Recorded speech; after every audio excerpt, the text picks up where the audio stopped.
Hello, good morning. 3 ಡೇಸಿಂದ ಹುಷಾರಿರ್ಲಿಲ್ಲ, full fever, cold ಎಲ್ಲ ಆಗ್ಬಿಟ್ಟಿತ್ತು. ಇವತ್ತು ಹಂಗೆ ಬ್ಲಾಗ್ ಸ್ಟಾರ್ಟ್ ಮಾಡಿದ್ದೀನಿ. ಇವತ್ತು ನಮ್ಮ ಮನೇಲಿ ಹಾಗಲಕಾಯಿ ಸಾಂಬಾರು.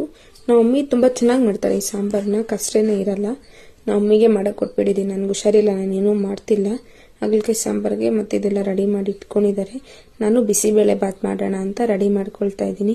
ಜ್ವರ ಬಂದಿರೋದ್ರಿಂದ ಬಾಯೆಲ್ಲ ಫುಲ್ ಕಸರೆ ಆಗ್ತಿತ್ತು. ಏನ್ ತಿಂದ್ರು ಟೇಸ್ಟ್ ಸಿಗ್ತಿರ್ಲಿಲ್ಲ. ಅದಕ್ಕೆ ಬಿಸಿಬೇಳೆ ಬಾತ್ ಸ್ವಲ್ಪ ಹುಳಿಯಾಗಿ ಚೆನ್ನಾಗಿರುತ್ತಲ್ವಾ, ಅದಕ್ಕೆ ಮಾಡ್ಕೊಂಡಿದ್ದೆ. ಬಿಸಿಬೇಳೆ ಬಾತು, ತುಪ್ಪ, ಮಿಕ್ಸ್ಚರ್ ಏನ್ ಸೂಪರ್ ಆಗಿರುತ್ತಲ್ವಾ, ಅದೆಲ್ಲ ತಿಂದು ನೆಕ್ಸ್ಟ್ ಡೇ ನಮ್ಮ ಹಸ್ಬೆಂಡ್ದು ಬರ್ತಡೇ ಇತ್ತು.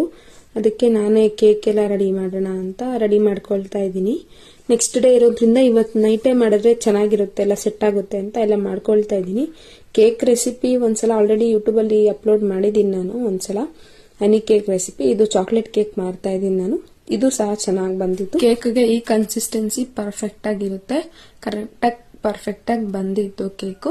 ಮತ್ತೆ ಬೇಕ್ ಮಾಡೋದಕ್ಕೆ ಇಟ್ಕೊಂಡೆ, ನೋಡಿ ಎಷ್ಟು ಚೆನ್ನಾಗಿ ಕಾಣಿಸ್ತಿದೆ ಅಂತ. ಕೇಕ್ ಎಲ್ಲ ಮೆಜರ್ಮೆಂಟ್ ಕರೆಕ್ಟ್ ಆಗಿ ಹಾಕೊಂಡು ಕೇಕ್ ಮಾಡಿದ್ರೆ ಚೆನ್ನಾಗಿ ಬರುತ್ತೆ. ನೋಡಿ ನೀಟಾಗಿ ಬೇಕಾಗಿದೆ. ಸ್ವಲ್ಪ ಕೋಕೋ ಪೌಡರ್ ಹಾಕಿದೆ, ಅದೆಲ್ಲ ಮೇಲೇನೆ ಇದೆ. ಸೈಡ್ಸ್ ಎಲ್ಲ ಹೊರಟೋಗ್ಬಿಟ್ಟಿದೆ. ನೋಡಿ ಎಷ್ಟು ಸ್ಪಾಂಜಿಯಾಗಿ ಬಂದಿದೆ ಅಂತ.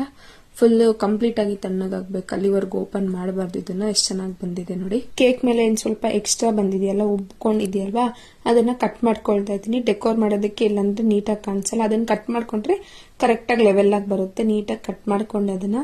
ನೋಡಿ ಅದು ಎಷ್ಟು ಸ್ಪಾಂಜಿ ಆಗಿದೆ ಅಂತ. ನನಗೆ ಕಟ್ ಮಾಡ್ತಾ ಇದ್ರೆ ಖುಷಿ ಆಗ್ತಾ ಇತ್ತು, ಅಷ್ಟು ಸ್ಪಾಂಜಿಯಾಗಿ ಬಂದಿತ್ತು ಅದು. ಹಾಗೆ ಚಾಕ್ಲೇಟ್ ಸಿರಪ್ ಮತ್ತೆ ಕ್ರೀಮ್ ಇಂದ ನೀಟಾಗಿ ಡೆಕೋರ್ ಮಾಡ್ಕೊಂಡೆ. ಹೇಗಿದೆ ಅಂತ ಕಮೆಂಟ್ ಮಾಡಿ ತಿಳಿಸಿ ಆಯ್ತಾ.